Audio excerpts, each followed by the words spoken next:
All right, good evening and welcome to the Scotty Rorek Show, back from vacation. Woohoo! All the way from beautiful Cincinnati. If you call Cincinnati a vacation, but it was fun. We had a good time. Terry and I had a great time. We got to visit with we had, 3 nights. We had 3 different couples. First night was Paul and Sonia Bradford from Ghost Hunters, one of my dearest friends. The first person that we really met, that even Paul met in the paranormal. Then the second night, Daryl and Brenda Weisman from Poasttown Elementary School, and then we met with Jen and Steve Hutchins the last night before we came home. So it was a good night and good vacation. So we're very good. But we got some great guests with us tonight. I have Doug with us. Doug Jones, right there. Glad to have you. And then Kristin Erickson. Kristin's here because she's writing Doug's book. No, wrong, but close. Doug's, okay, you're helping No. Doug. Doug is the author. Doug Jones is the author of a book called Ask, and I am helping him write it. We've been editing in the process. And the whole thing is just a bizarre journey, but we'll go back and forth and explain it. But basically, Doug, and he's going to tell me I'm all wrong, but he's brilliant. He is amazing. He has the scientific mind where he can break down physics, which, believe me, I flunked out of before I even entered the classroom, and he can make it understandable to me. So he's dumbed it down to that way and made it interesting for even brilliant people. So that is a talent. He also drives a bulldozer for a living. So yeah. What he's basically done, and Doug, you can take it from here because I'll go off on the wrong scientific tangent. But he's learned from the best science minds in the world something about the human conscious and how it is an absolute scientific fact that the brain lives on after death. But actually, he didn't learn that from them. What he did is he took a seed of information and he grew it in his very own brain, probably while driving a bulldozer. Take it, Doug. The only scientific thing I know is gravity, because I keep falling down every day. So boom, down on the ground I go. Put him in the middle of that football field, Doug. What Kristin is talking about is the way that the conscious works in the human brain. It was explained to me through the Science of Conscious that's held every year by Stuart Hameroff and Sir Roger Penrose. They're the hosts, and they're the ones who came up with the idea. It's called the Orc-Ore theory. And I was very, very interested in the Orc-Ore theory about how it works, how the human conscious works in the brain. And it's one of many theories. It's the one that I'm particular to. And, of course, you got Sir Roger Penrose behind it, one of the greatest mathematicians who's ever lived. So that's like a really, really big deal to me. I don't know how many of the people listening have ever heard the name Roger Penrose before, but he was Stephen Hawking's mentor. He's actually 90 years old now, and Stephen Hawking died, like when he was 71. But back in the day, Roger Penrose was Stephen Hawking's mentor. That's how big of a deal Roger Penrose is. And he won the Nobel Prize in Physics last year at like 89 years old. So he's an amazing man. He's credited with doing more work on the theory of relativity than anyone other than Albert Einstein. So he's a really big deal in the physics community. And that's their theory on how the human conscious works, Roger Penrose and Stuart Hameroff. And Dr. Stuart Hameroff is an anesthesiologist, and his background is when he was going to university, they asked him, what field do you want to study as a doctor? When you get your doctor, what are you looking to study? And his answer was, I want to study the human conscious. So since he answered that, they said, you need to be an anesthesiologist. That's the guy who takes the human conscious away, like during a surgery. They deal with the conscious more than any other doctor there is. So therefore, Stuart Hameroff became an anesthesiologist. So Roger Penrose had an idea of how the human conscious works. Stuart Hameroff, working with the human brain hands-on, kind of had an idea of how Roger Penrose's model could actually work inside of the brain. So kind of look at it like Penrose had the software and Hammeroff had the hardware, and they melded them, and that's where they think the human consciousness is. It's called the OR theory. And the way that it would work in that case is, if you think of a regular computer, then people are always say, when will a computer become an AI? When will it be smart? When will a computer be smarter than people? Well, the problem with that is a digital computer probably never, it could probably be smarter than a person, but will never say the Yankees are my favorite baseball team. A digital computer just will not have that inherent, it won't really become self-aware. It won't have a favorite shirt. Like, I like the shirt you're wearing a lot, Scotty. Thanks. Digital computer will never be able to say that. So they are developing quantum computers now. And the difference between a digital computer and quantum computer, just real quick, trying to get this fast. So, and we got plenty of time. Just keep going. Okay, but this is a overview from 10 miles high. Right. But a quantum computer works as a digital computer has an on and an off, and that's your bit. Your bit can be on and off.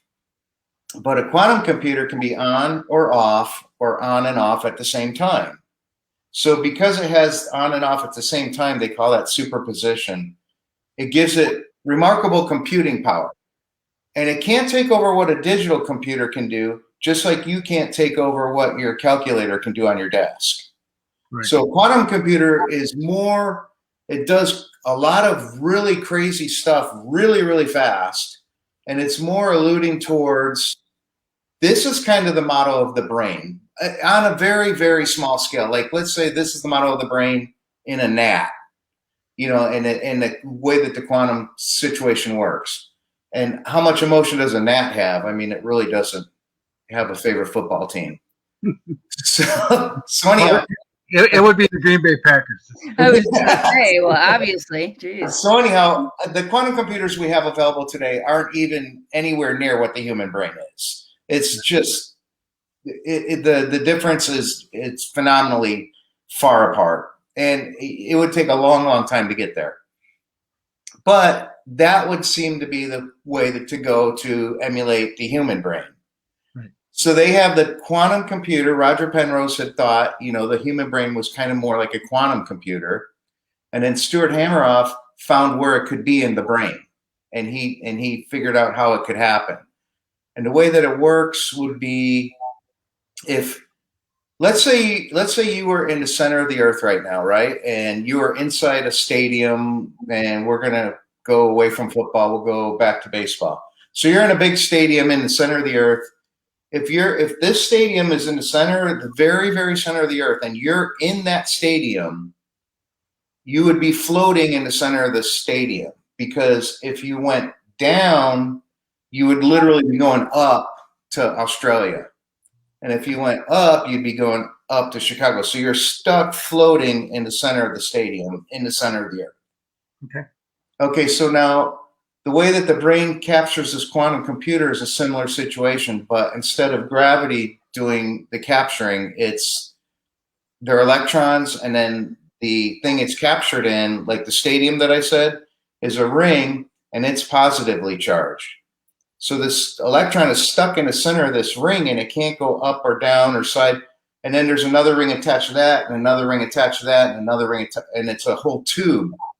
So all these electrons are stuck in this tube. They can't get out.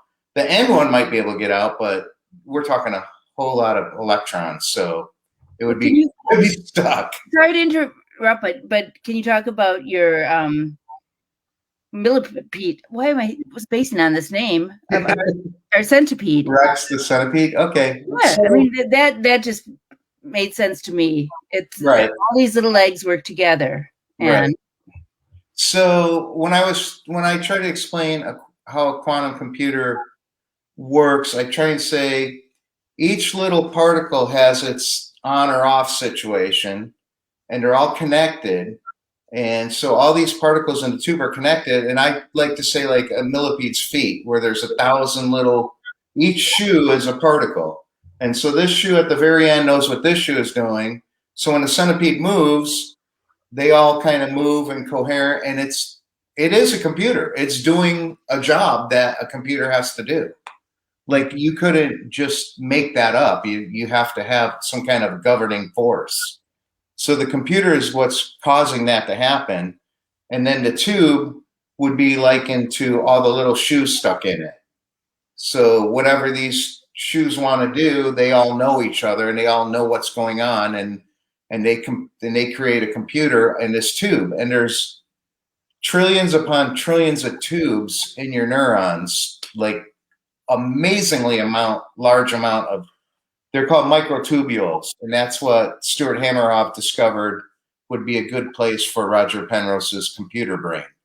So I listened to all this and I said, great, you guys are really smart, and that sounds plausible to me. I think that could be where the human conscious is. I haven't heard a better idea.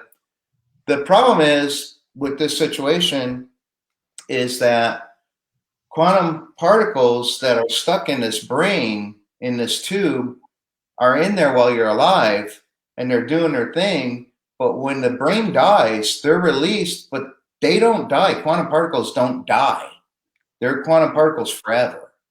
So when that tube breaks down and lets them out, your conscious is still exactly the same conscious it was. It's just not in that brain. It's not incarcerated anymore. And that's when I was listening to them, and they don't go around saying that out loud. They have to believe it, but they don't want to sound like they're nuts, I guess. So in their That makes sense to everybody that's watching this show. So in their model, if they are correct, your conscious has to live on. It can't not continue. There's nothing to prevent it from continuing. So yeah, and their model is called the Ork-Or theory. And then Kristin always thinks I'm a genius for just listening to them and saying, what would happen in this scenario? What would happen in this scenario? What would I see if I was a conscious that was released by a human brain? What would my friend that already passed away a few years back, what would Billy look like?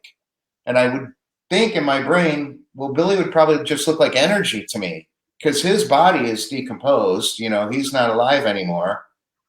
And I would see Billy, and I'd know it's Billy, and and then what memories would he have?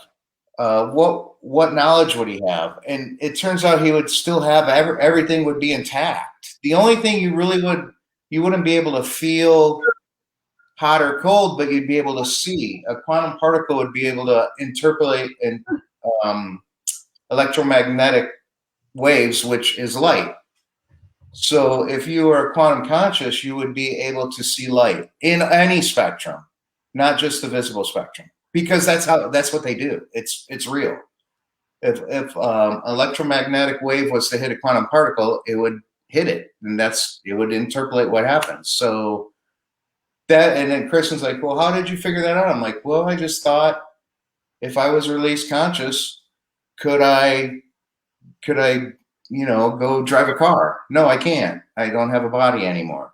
But could I hear something? No, I can't, because that's huge waves of air and pressure that I wouldn't feel. But there are ways to communicate through quantum, where they can talk to each other and everyone would understand what was going on. And there's quite a few things that I haven't been able to figure out, like, how do they know where Billy is?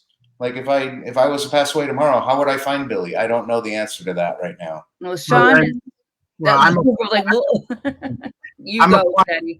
a quantum finder then, because that's what I would be in this world, because I can feel that energy, but that's what I've always talked about, because to me, if you're a spirit and you live on after you pass, which everybody does, because to me, energy can't be created or destroyed. So we are energy in this form, and and you're talking about it from another aspect. But I'm talking about it from, you're correct. You're 100% correct. I'm talking about it as from that aspect. Okay, awesome. Because that's what I've always believed and told people. I said that's why we always exist, and that's why we can come back, and that's why we can do things and communicate is, and we keep our memories. And that's why we remember that Kristin is mom. We remember that, my dad knows that I'm his son. It's just that the fact that I've tapped into that energy and I feel that energy and I can interpret the energy the way it's, way that there is a communication from it. And just go back for a minute just to explain to everybody. I'm a writer. I'm a publisher, and I'm an agent for Doug, and we're working on this together. But this preceded, my son died on February 14, 2020. And Doug and I had been working together on this before. And so this was all foreign to me. And, I'm an artsy person. I write well. I sing, I paint, I draw. Math and physics are not my strong suit. The sing part. I met Doug, and I got like hundreds upon hundreds of people who wanted me to represent them and sell their book, etc. And for some reason, I was drawn to Doug, and I read the whole book, and it just seemed just brilliant to me and captured me. And it made sense. And I got the science behind it. And then Sean dies.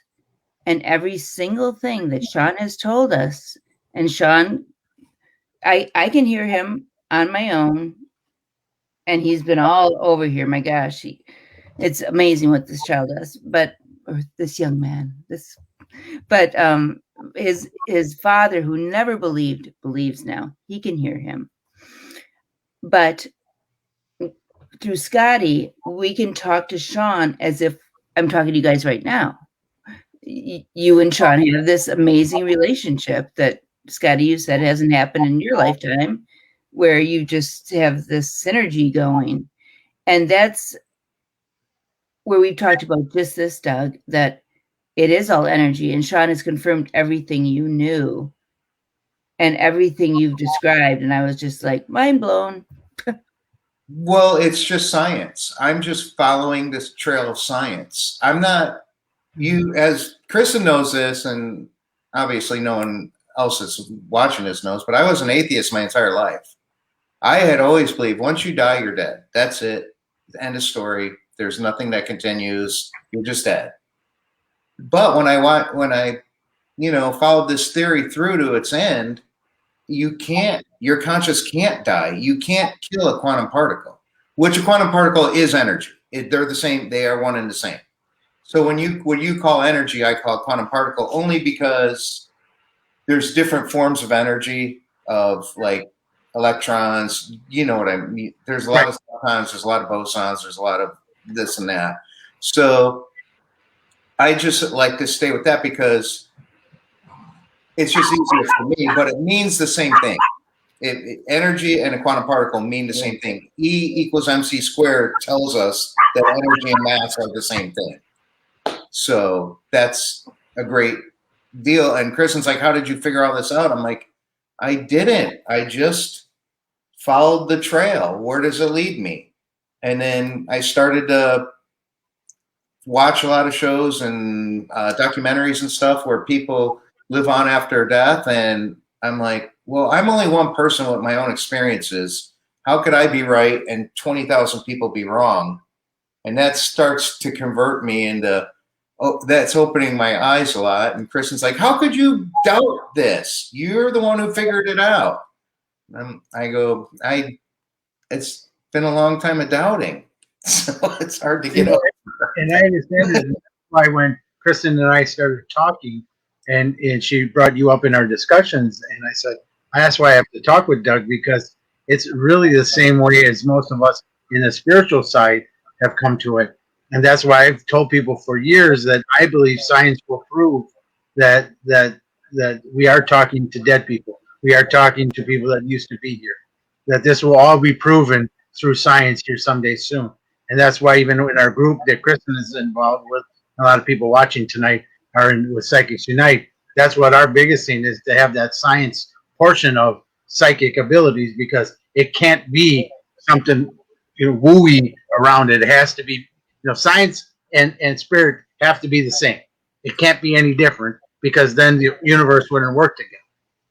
So yeah, and like I said, if people were interested in the science that I followed, it's that Or theory by Stuart Hameroff and Roger Penrose. And that's the one that I think leads us to Scotty. And that's how Scotty is able to do what he does. But Chris and I had talked about you, and I said, everybody's brain is different. So we all have we all incarcerate our conscious while we're alive. And then after we die, our conscious is released. So say that we're going through the death process, right? And as we go through the death process, our brain is kind of working and kind of not. And as it's sputtering, kind of doing what it's supposed to do, but kind of not, you're crossing over into the other realm, and you're coming back all the time. As you're going through the death process, this is happening in multiple. My dad did it. You know, he was talking to people that had already passed away. Right. So someone in your position can kind of do that. You're kind of the person that can do that and not have to die. You can talk to them. Your brain is working, you know, but it's like not everybody can paint the Mona Lisa, you know, so not everyone can do what you do. Right. And you were talking, let's go back to the baseball analogy, you know, because I think everybody can play baseball, but not everybody's in the Hall of Fame. Right. You know? Yeah. Some people play in bar leagues and in town and stickball, and then some people play in the majors, and some are the best of all time. And if somebody asked me to explain how could Scotty do this and how come other people can't, and are they all frauds? Are they all real? How do you know? I would say it would be very difficult to prove who's right and who's wrong, but the science behind it, when people go through the death process, they are talking to the other side. And Scotty's brain is just wired to where he can do that. And that's a really, really fantastic thing. And before I wrote the book, I didn't know about anything like that. I hadn't studied that type of situation. And I was trying to figure out if I had passed away, how could I communicate with people that were still alive? And that's what my book is, how they send a message back. And it's through a quantum interaction. The scientists use particle collisions. They use particle colliders, LHC and at the Fermilab in Chicago. And when they collide, they make this big explosion. And in my book, they send a message in the explosion because your conscious is a quantum particle. So it would be, in theory, able to move one of these. So you're expecting a result, and when the picture comes in of the result, it's different. And the guys in the book are like, what's going on? And that's how the book gets to where the guy who had passed away is able to send a message to them. Yeah. The title of the book is Ask, and anybody can write to me at Kristin Erickson 143@gmail.com, and I'll put everybody in and let you know when the book is available and where. But it's fascinating because these guys are these two physics, and they're best friends, or as Doug says, knuckleheads, from a long time back when they first went to their first, party together and had their beer keg and stole a beer keg, right? That didn't quite work. Right. And Daryl, the entity, dies and is sending a message back to his best friend. And they always see letters in these collisions, but they never see words. Yeah. And what they don't see is a K with a part of a K that went in a certain way that it could not possibly have gone. And there's where the science goes in, and somebody says, and his best friend, who doesn't believe in this stuff at all, says, I just want to show you this. And the question asked is, oh my God, is it Daryl? Right, yeah. So yeah. And suddenly there are billboards all over. That's the question people are waiting for the next particle collision. Is it Daryl? And it's a wild ride. It's beautiful book. It's a pretty fun story because they're both scientists, they're both atheists, and the one dies and he's like, holy crap, I'm still here. Right. Yeah, so he wants to send a message back to Harry and let him know. And, like Kristin said, so the thing is, when they have these collisions in real life, the ones that are happening at the LHC and at Fermilab, they have literally hundreds of millions of collisions a day. Right. So they can't look at all of them. So it's, you know, you could actually have a message in there and not know it. So anyhow, the point of that was that they found that the ask from Daryl, and it was just by chance, because normally you wouldn't see something like that. It would just, and what, me as a nerd, before I even wrote the book or anything, I happened to be looking at pictures of particle collisions before I ever wrote the book. And I saw one that looked like it had an A in it. And I'm like, that's interesting.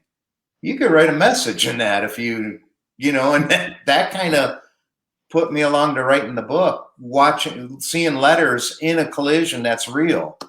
And it had an A. And that's where I came up with, well, maybe the A came and everybody knows, well, that can happen. And the S and the K, and they're like, wait a minute. A lot of this looks right, but some of it can't happen. We know for a fact. And you're not going to get a word. I mean, how can you get a word? So they're all like, and immediately half of the crew is saying it's Daryl because he had recently passed away.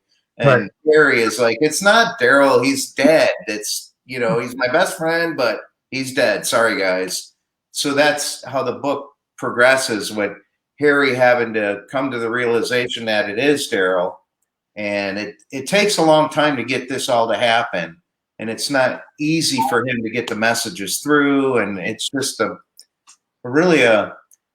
and hopefully we end up with when it's all said and done, by the end of the third book, we've got a little text machine and you can just text your loved ones that have already deceased in real life.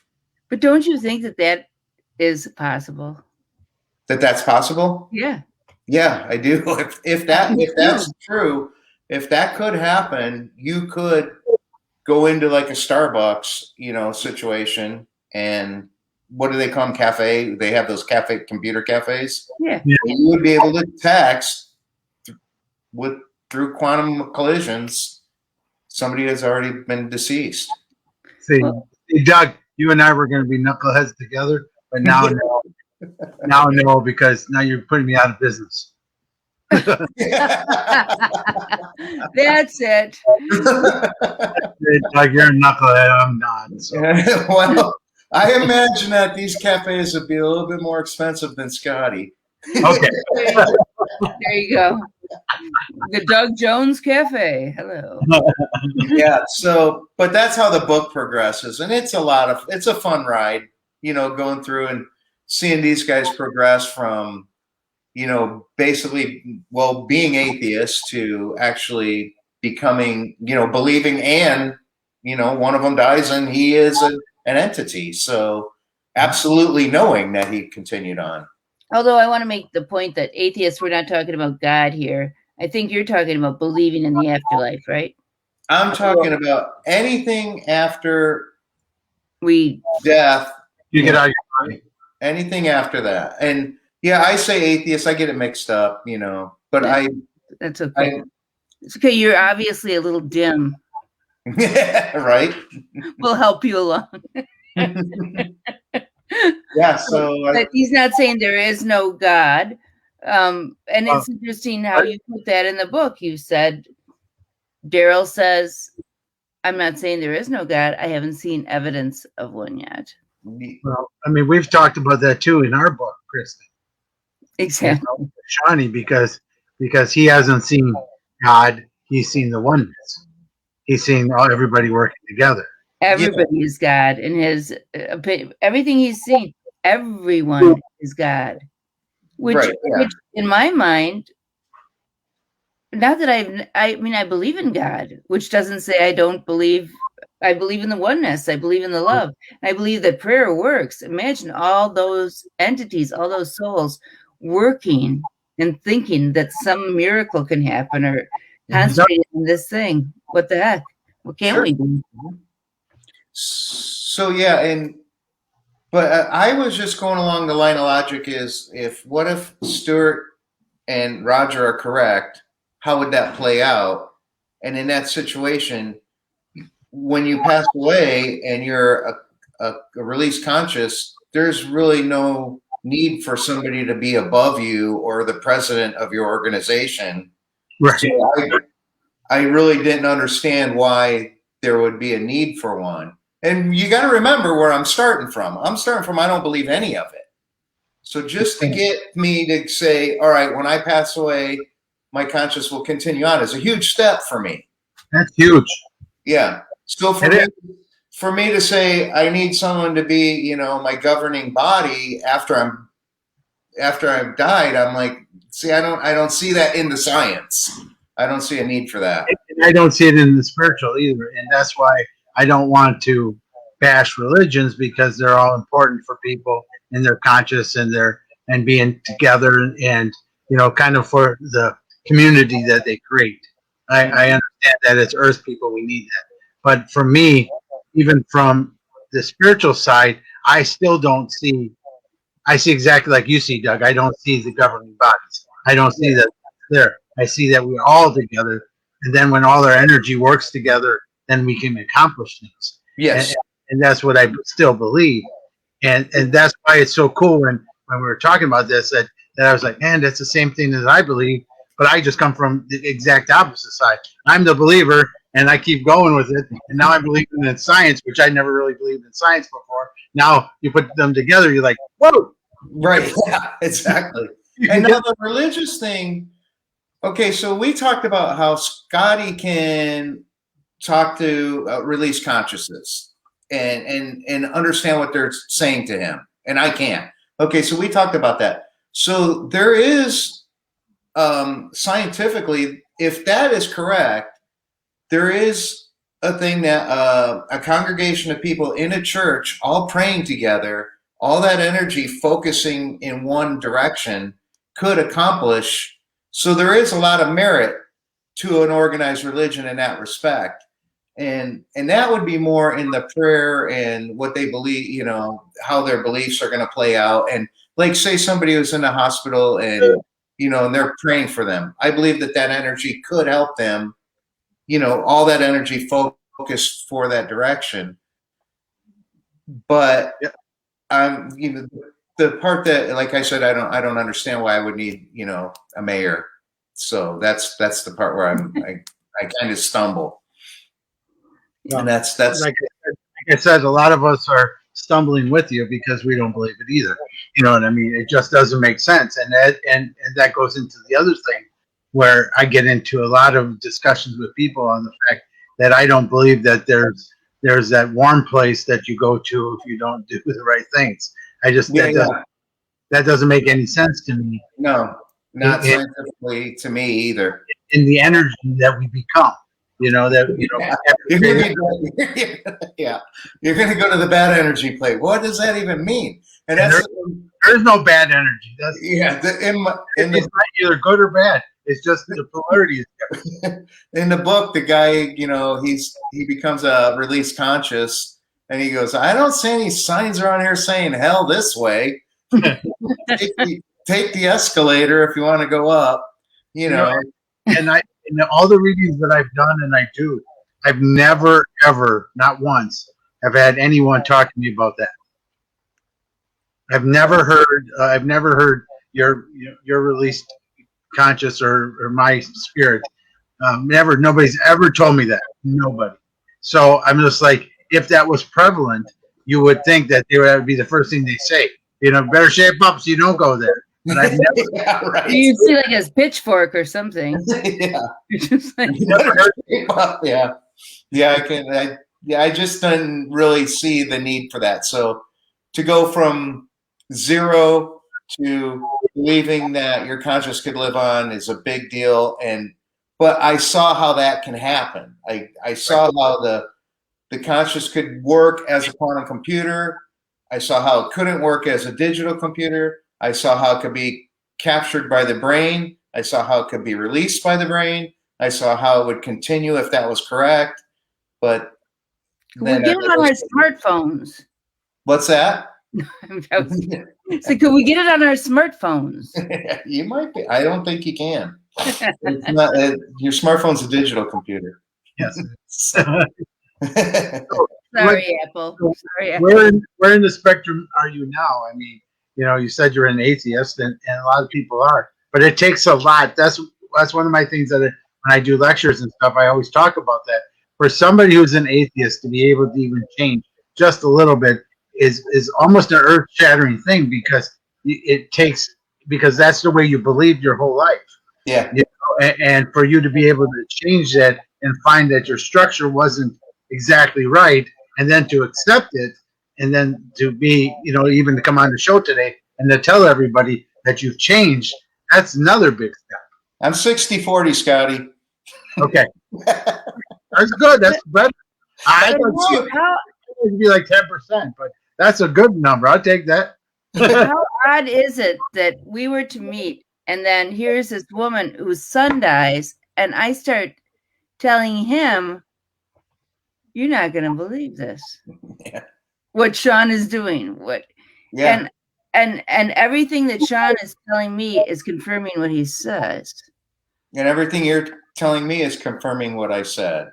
Right. And we're like, I think you're 70-30. I remember telling her I was on the fence a long time ago. She's like, how could you? I'm like, Scotty explained it a lot better than I did. Right. I send Doug and his wife pictures of Sean, showing up. Well, Gina sees it. You've seen some. Gina sees it perfectly. Oh, yeah.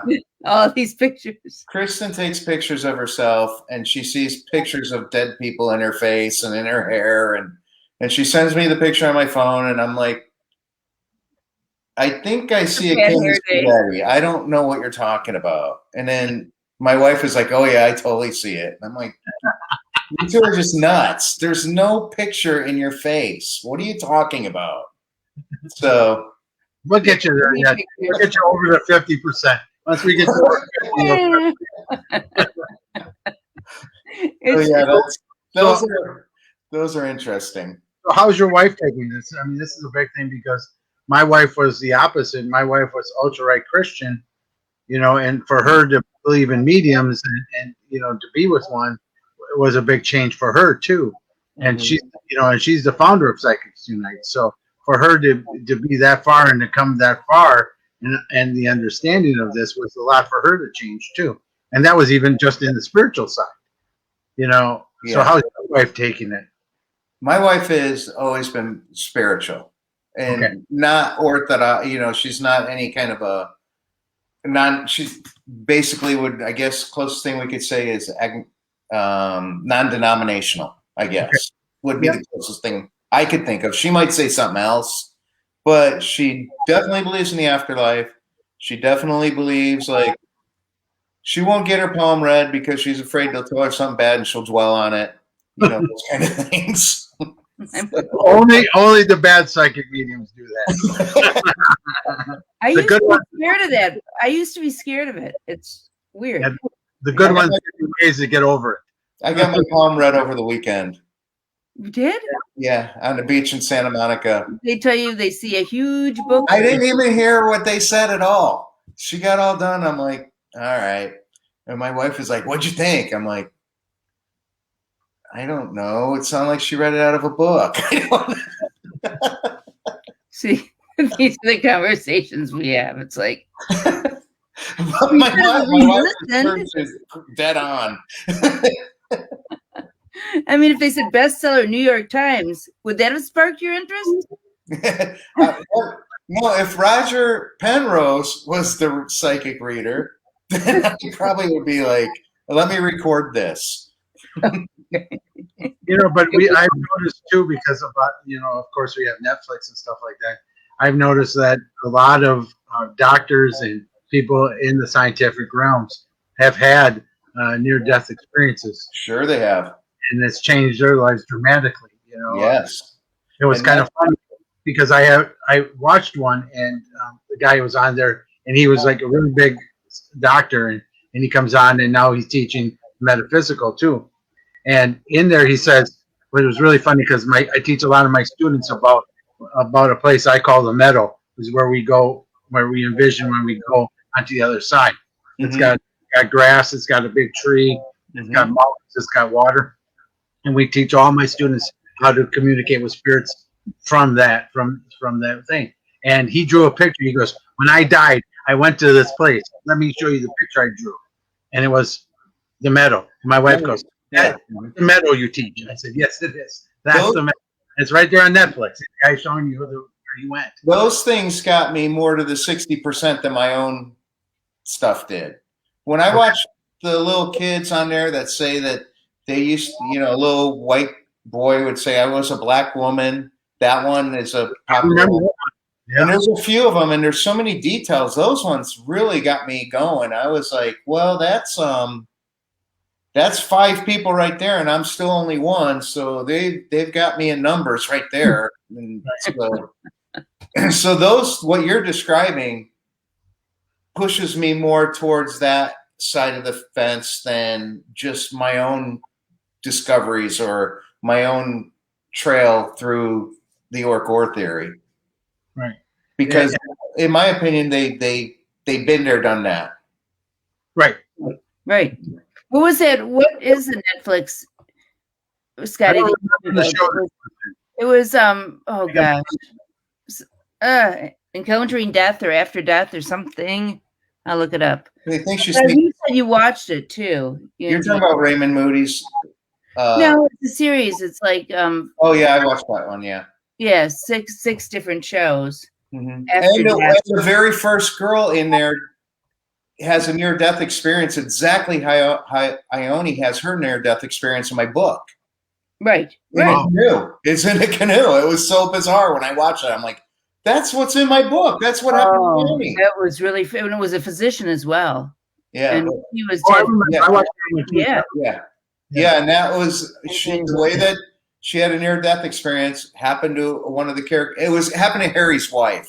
Harry's the guy who's still alive, and it happened to his wife. So he's been through a near-death experience, but him and Daryl still play it off. They're just like, whatever, you're nuts, And she's a Native American, and Ione is a Native American, and the medicine man comes in to see her while she's in the hospital, and he explains what happened, that she went to the other side. She walked with the spirits, and Harry and Daryl are sitting there in the hospital with her, and they're just looking at each other like, what the heck is he feeding her? So it's pretty interesting. It is. And it's called Surviving Death, by the way, on Netflix. Well, okay. Surviving Death. So yeah. I hope you don't mind me asking this, but when you were truly the atheist, or when you thought you were, back then, what did you think of this before you listened to Penrose, and the rest? How did you just believe that it just ended? I mean, I've never really talked to somebody is willing to talk to me about it and talk to me about what their beliefs were before, because they usually go off and say you're just a fraud, and I can never have a conversation. Right. So what you're asking me, how did I think the end of life happened? Yeah, or how did you think, like we were, on the spiritual side being how you were? Just how I got my palm read. Same thing. I'd be like, what are they talking about? They're just, but like the science, if these guys end up being right, where the conscious is and where it resides and how it works, it's inevitable that you continue on. There's no way around it. You have to. I mean, 100%. But see, that's what I've always believed, that science will prove this someday. That everybody that's the skeptics will all go, damn, or Chris and I laugh about it. Like when people die, they walk into heaven going, oh shit, it was the way he said. He told me the right way. People are just like, yeah, right. And I think people are just like, oh, they were right. Well, in one of the documentaries that we're talking about, and I don't remember, it might have been What the Bleep Do We Know? I can't remember which one it is, but I know Stuart Hameroff is in What the Bleep Do We Know? Okay. Well, one of them, they interviewed Stuart Hameroff, and he talks about, I believe it was his grandmother or his mother was passing away, and she turned to him. And now this is a long time since I've seen this movie, so this is not going to be exact, but basically she turns to him while he's talking to her and says, "Stop interrupting." And this really happened, you know. And he's like, "What are you talking about?" She goes, "I'm talking to your grandfather, and he had passed away 6 years ago." So he watched that interaction with the other side. So he saw it firsthand. And, I heard that my dad I wasn't there to, but I heard my dad saw some beautiful angels and stuff like that. So it happens to pretty much everyone who gets a chance to go through the death process. By the way, you want to hear what your dad really said? Go ahead. He goes, "They weren't angels, they were showgirls." He probably did, because he was in Vegas. I know. Because he goes, "They were just showgirls with big wings on." That's funny. I believe he did. It sounds like him. And at last we don't have to have that purple panda moment when we, you can actually tell him what his dad is saying. I know. Yeah. We had that when we were doing what's his David Newell, Mr. McFeely. We had that during the show that when we were doing with him, Fred Rogers came to me and in the show, and he says, "Scotty, just say purple panda." I said, "What?" He said, "Just say it." And I said, "So you got to tell me about purple panda." And he went like, "How the hell did you know purple panda?" And I was like, "No, I don't know. Fred told me." Really? And it was a thing. That's how. Well, then he goes, "What story do you want to know about?" And I could tell, because I hadn't fed. I'm writing a book, 2 books about Mr. Rogers as well, and I can tell Scott. I don't know where Scotty's going, because I certainly didn't tell him to ask about Purple Panda. He's also not listening to me, and I can tell that he is not listening to me or David. He's talking. He's like, "Oh yeah." It's like, I'm like, "What the heck are you doing, pal?" And he's like fake laughing. Just like, and that's what he said. Purple Panda wife, and David goes, "What story do you want to know?" And Scotty goes, "All of it." I don't know what it was. Every here's a spirit telling me to say purple panda, and we're on the live with one of my childhood greats, and I'm like, "What where am I going with this, Fred? Just say it." He goes. I said, "All right, I'll say it."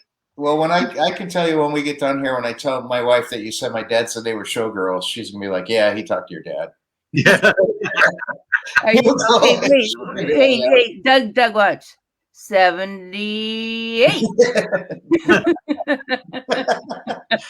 It's gonna take a lot more. It will, and I'm just very happy that you're starting to see, and you're putting the science to what we do, and I think that to me is very important, and that's where I hope this goes, no matter where it shows, even if it's off a little bit, or and I've always said, if someday science proves that I do something different than talking to dead people, or I talk whatever, then that's what I do. But all I can do in my point of reference at this time is call it a medium. That's all I can do, because I don't know the science behind it, and nobody really has proved it. But when we do, then we'll be able to say this is what certain people are able to do. And Kristin thinks that they're my ideas, and I guess in some respect they are, but she thinks that I'm like the scientist behind it, but I'm not. I just kind of went along and said, what would this do? How would this pan out? And when I saw the A in that explosion, I thought, what if they sent a message back? And that's where I wrote the book, off of that. Right. Yeah. That's your conscience that is unique to you. And a lot of people don't think that way. But that's the same thing as my wife Terry, because when she believes in Psychics Unite, that she didn't create it, that it was already there, and she was the one that tapped into it to be able to bring it out. And that's what I think the same thing is with Doug. That the ideas are there. He's just showing them and bringing them out in a way where people can start making sense of both worlds. And so it's probably not your thoughts, because it wasn't Terry's thought. It was the conscious thought that she's just now presenting to the world. And that's the same thing I think is what happens with Doug. Well, what Doug said, he was talking about entities, people who passed on as like little, well, I call them fireflies. Yes, yeah. Right. And that bugged me. I was like, I don't want to see my mom and be reunited with a firefly.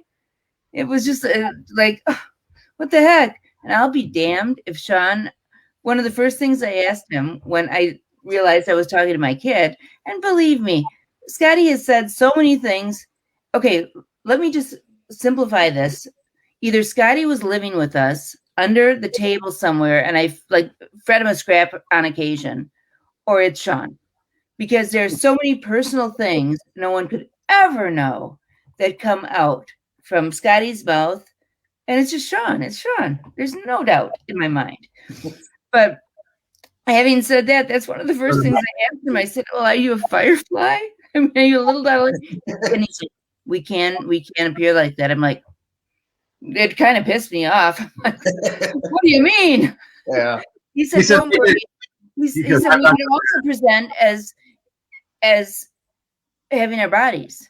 So it's like they can, according to Sean, present as if they're fishing in a boat, but they're not going to catch real fish and kill real fish and like fillet them. Right. It's just a memory. That's a projection. Yeah. But it's the same way that your dad. It's the same way that your dad just came through to you because he wanted to show you the way he was, and and that gets you the validation, and that's why he said showgirls because that's way more him, right? You know? And if I said anything else, you wouldn't have believed it. But that's why they get that way, and that's why they present them. A lot of times, spirits present themselves at the age they were when they die, and then it changes quickly because they don't want to remember themselves like that. You know. So when she was talking about the fireflies, how they look like fireflies, if you go through the science end of it, and your conscious is released, it's a quantum system. Remember all the feet on a millipede? Yep. So all these are interlinked, but imagine so many, just a crazy amount of millipedes, and they're all interlinked. The longest millipede goes from here to the next galaxy. That's how many particles make up your conscious, because you've got a ton of memories and lots of stuff going along with you. Okay, so now these entangled quantum particles are your conscious in this regard. So if we look at that, if we were to look at that, it's energy, right? Scotty said that the quantum is energy. So we have this energy ball, and then it would look more or less like a firefly, kind of. It'd be a ball of energy. It would be a little ball of energy, kind of, because they're tiny. They're very, very, very tiny. Okay, so where I'm going with this is how you see them, and that is when you see this ball of energy, it's electromagnetic waves. That's what anything that you see is an electromagnetic wave. If I'm looking at the wreath behind you, those are light waves coming to my eye. They're electromagnetic waves. They're in the electromagnetic spectrum. Right. Okay, so your eye is seeing quantum particles. That's what it sees. It sees photons. That's science. Your eye sees photons. So if you were to cover your eyes where your eyes can't see any photons, none are getting through, you will see little balls of energy. And some of those are people. Whoa. But I agree with that. And because you're seeing them, because your eye sees magnetic waves. That's what it does. Yeah, so but see, block it all. I want to take it a step further, but even though that's little, but it can disperse itself like a TV. And that's what I see. Sure. It could, and that's what trillions upon trillions upon trillions of particles. So it could, basically, and they're all interconnected. So if you had a blanket from here to Alpha Centauri, you would know what was going on from there to there. It's all that one conscious.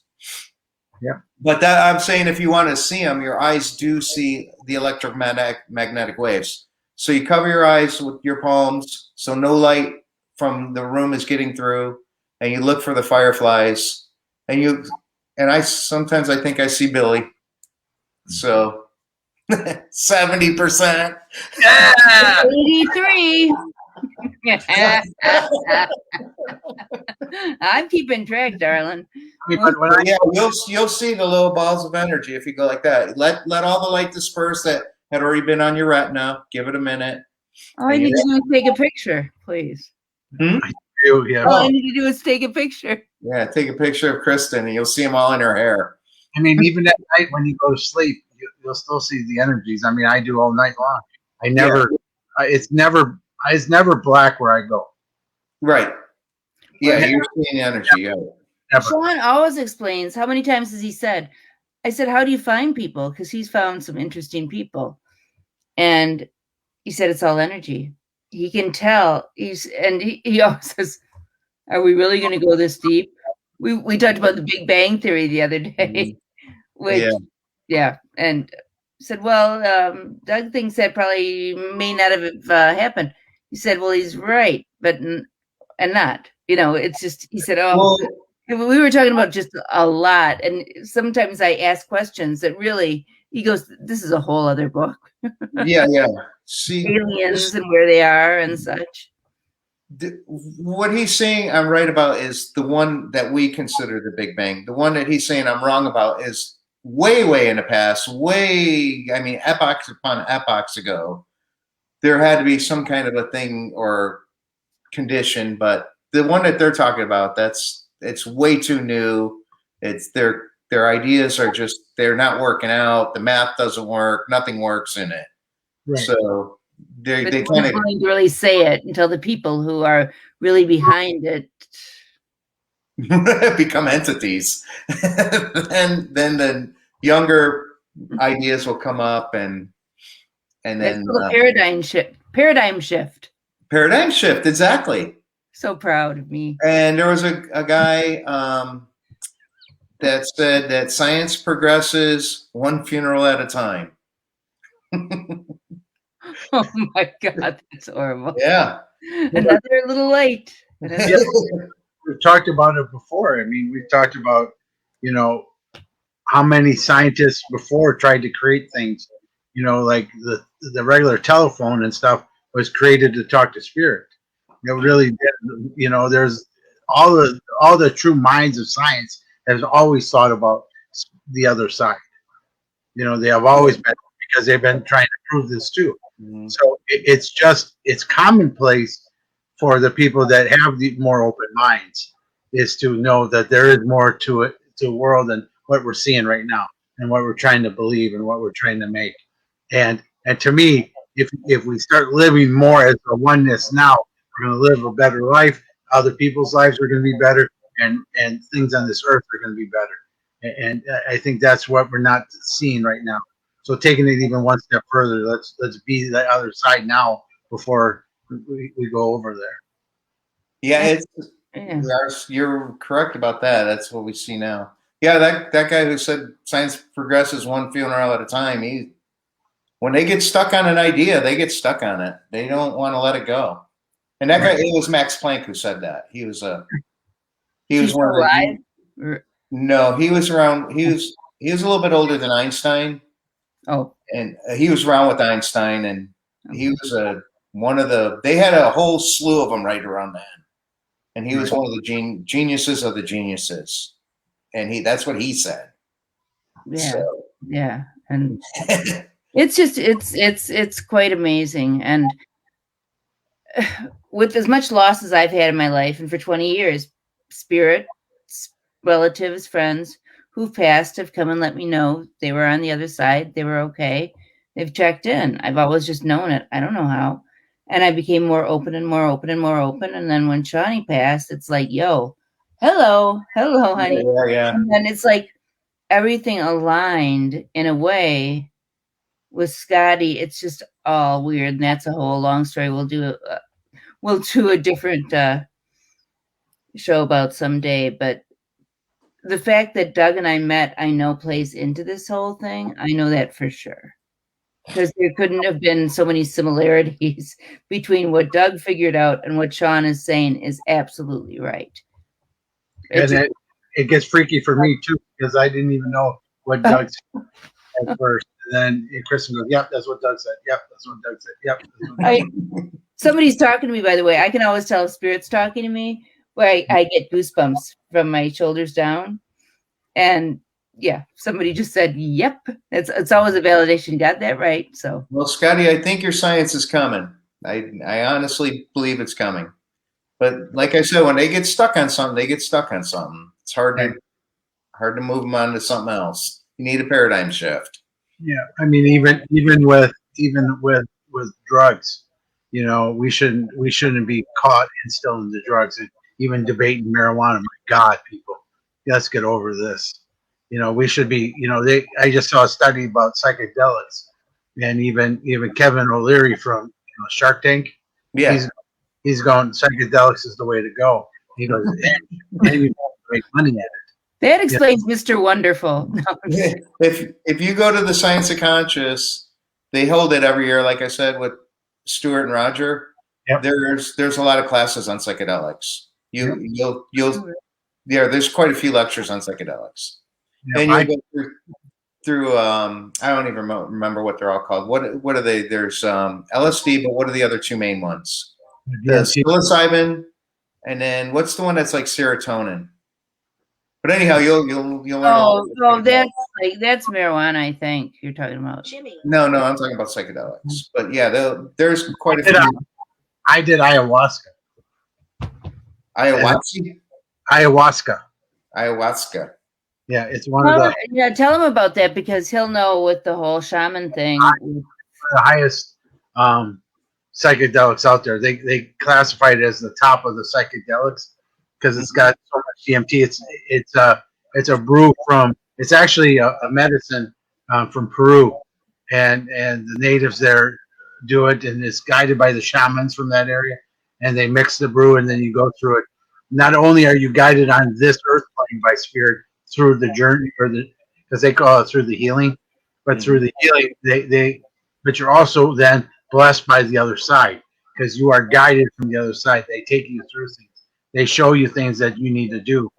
In my first day on it, when I took it, my first day was so bad because I actually had an ego that was pretty strong at the time, and ayahuasca took it away from me because it showed me that, like, I even had a CPAP machine on, and I didn't think I was breathing.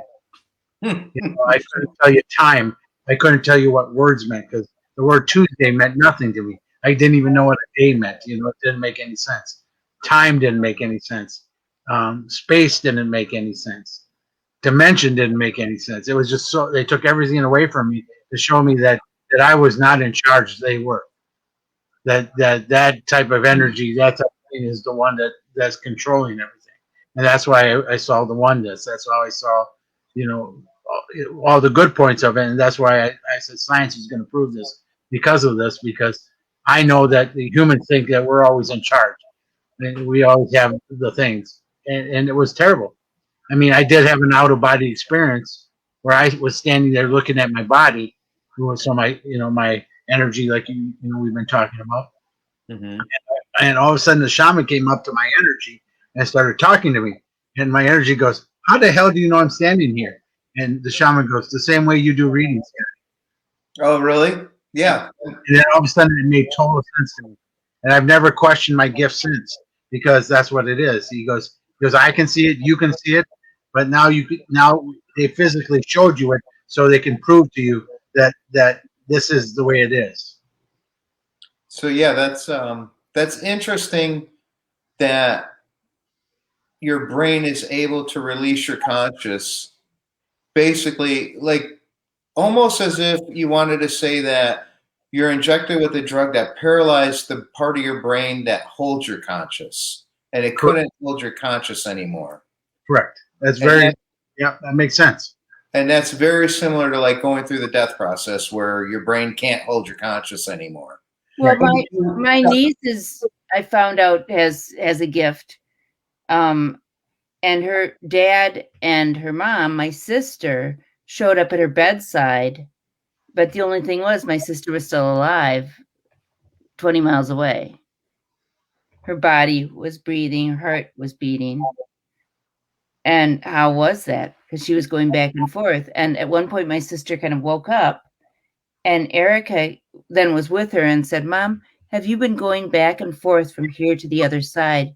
She said, "How did you know?" Yeah. And it's quite remarkable. And that is what Sean has talked about.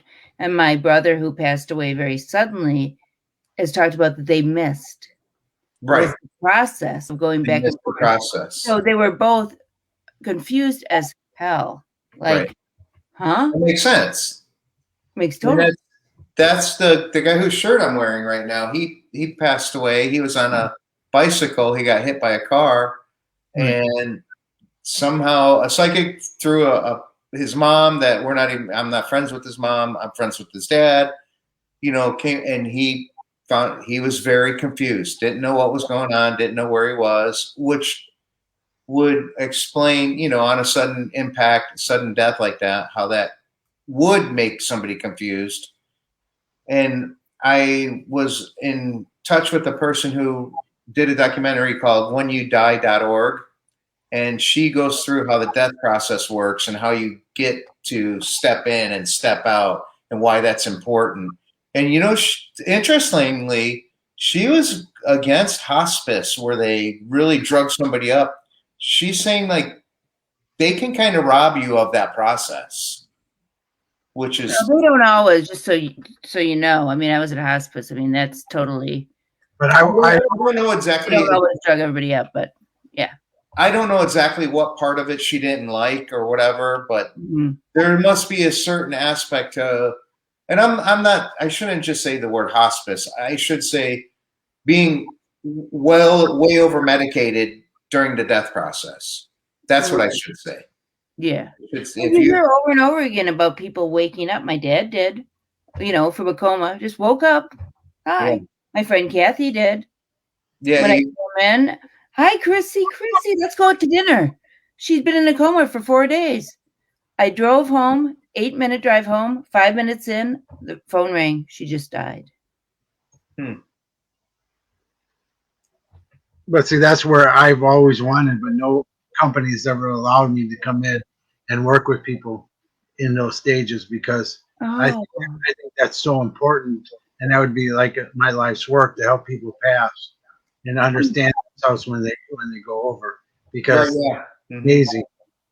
If you look at when somebody sees this and says, "Yo, Scotty," I mean, that would be just a beautiful thing to do. Yeah, whenyoudie.org, she was really big on that. And then, that Peter Fenwick, he's done tons of studies on that situation. And he's one of the ones that really pushed me towards the 60-40 because he has thousands of cases. Yes, exactly what you were asking to do, he has done. So yeah, that's I would think it would be very admirable. And if I was in a position, I would definitely ask you to come in and help people like that. All right. We've got this stamp. This is really good. I mean, the two of you together could move mountains. We could move science. I'm going to go half in the shadow. What do you? I'll be there. Okay, who took Doug's light off? I didn't even know I had that. Have I been half in the shadow the whole time? No. You weren't. You're back. You're back in the light. You have a window in your room? The sun must have changed. Yeah, the sun has changed, right? There are 4 showgirls behind you, however. No, I believe it. So yeah, that Peter Fenwick, he'd studied thousands of them going through the death process, thousands. And then another thing that the science I extrapolate that you had alluded to earlier, Scotty, is and my wife, she'll think I'm crazy if I say it, but reincarnation. Because she totally believes in it, and I always thought that is a bunch of hooey. But too. If it works, there's a mechanism for it scientifically. Yes. So yeah, it's. I was always bored to tears because of a friend who told me way too many times about all our lives, and I was like, again, and Sean explained it to me in 30 seconds, and I got it. And he can remember all his lives. But he said concentrate much more on the life that we just left, you know? Because the people, right, and also the people that were with us are still usually around in this life. The people that we were in the other lives aren't around anymore. So there's nobody left here of that same energy that I would remember. So why go back to that life? You know, because they go, why would you find any cavemen? Because the cavemen aren't sitting around waiting to, you know, they've reincarnated already or they stay in heaven. They're not going to stay as a caveman because that wasn't a good time. Well, never know. I would imagine that it. Well, I know that the science would lead towards reincarnation. Could be a plausible. You could plausibly explain it going through the Orcor theory, and this has Roger and Stuart have never endorsed anything like this, but in my opinion, that when a new brain is being formed, it could easily pick up that energy and form it into the new brain, where maybe like half of it stays and half of it gets formed in the new brain, and that's how when that one becomes an entity again, it's all combined again, and that's how it grows and gets larger. But right, and sense old soul versus new soul. Right. That's the one that tripped Sean up the other day. I said, "Well, how does the first soul get created?" And he said, "Oh, that's what it was like. You really want to get this deep?" It's like it's just. No, let's just go back to how you doing. How was today? The brain has to capture particles to make that quantum computer, and it doesn't care what particles they are. So if you're an old soul, you go into that spot. Remember how Scotty can find certain people? You go there, you get captured. It's like a fisherman throwing his net in the water, and you purposely be a fish to get caught. Where if nobody did that, it would only just catch random particles, and it would be a new soul. It would never have gone through a life process before. So that's. By the way, Christian, Johnny went. Did he? But that's how I was probably just feeling because I just got the message. So. Well, you have to imagine the new brain being formed, all these little tubes being formed. They have to have that little particle in there that's floating in the center that can't leave. And where does it get the particle? It doesn't matter where it gets the particle. They're everywhere.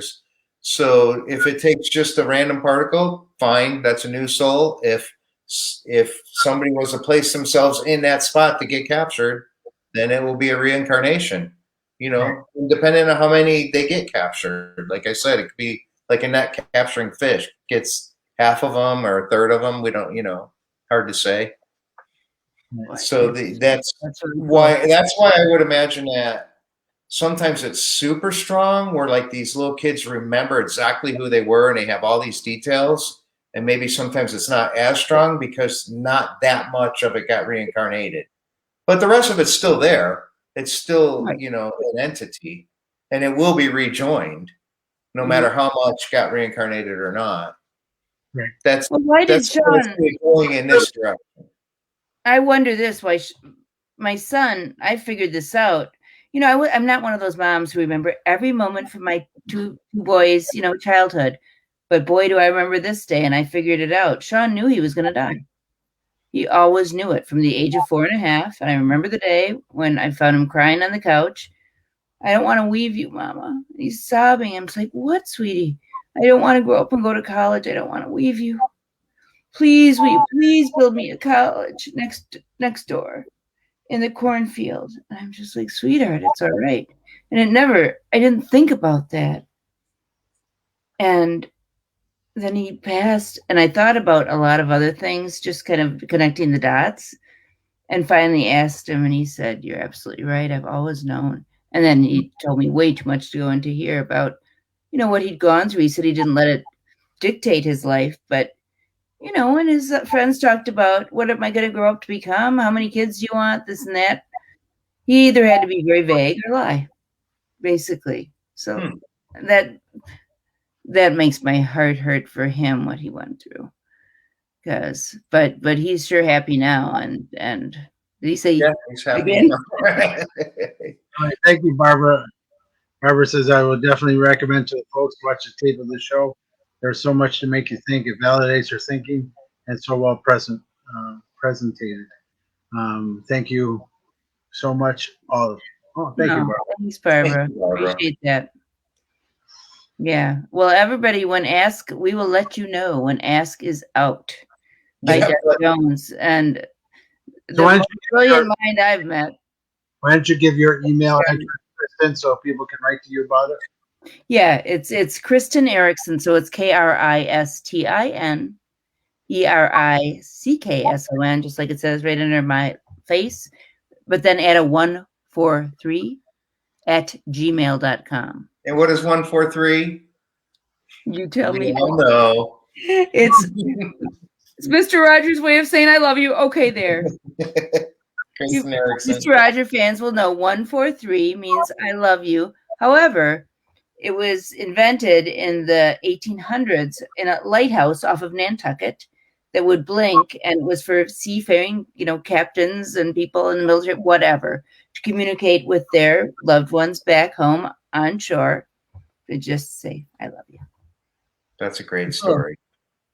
So, Scotty, honestly, when we just talked about reincarnation, I was extremely surprised that it led to there.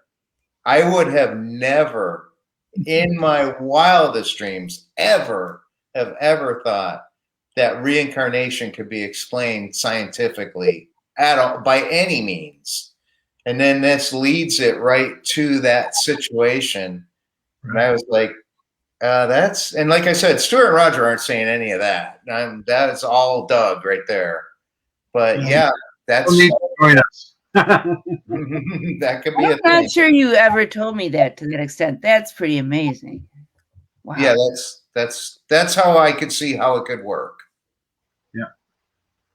Just a bulldog driver, remember. Yeah. That would be fun. I would love it. I know. Don't you love Doug? He's my new brother. We're just, he's stuck with me. Maybe I was one of the fish that they collected and they smooshed us together. No. I'm a new soul, Kristin. You know that. Oh, yeah, Scotty. I was going to ask. He thinks he's brand new. Well, he's pretty dang brand new. Oh, really? Yeah. That's what atheists usually start there. As an atheist, that's usually a new soul because they just don't understand how everything works yet. Yeah.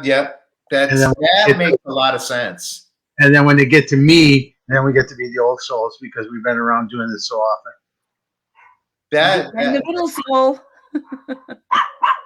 Not a shred of science, but makes total sense. Right. Good. I like that. Keep coming. You're definitely over the 50 mark. Yes. I'm 150. I can't thank you guys enough for coming on the show tonight. This was a great show. Doug, thank you. Yes, wow. Thank you, Scotty. Your show is fantastic. I really enjoyed it. Scotty is incredible. I appreciate everybody watching, and I appreciate everybody watching the replays that are coming up. I'm here every Wednesday night, 7 p.m. Central Time. We'll see you guys then. We'll see you guys next week. Have a good week. Bye-bye.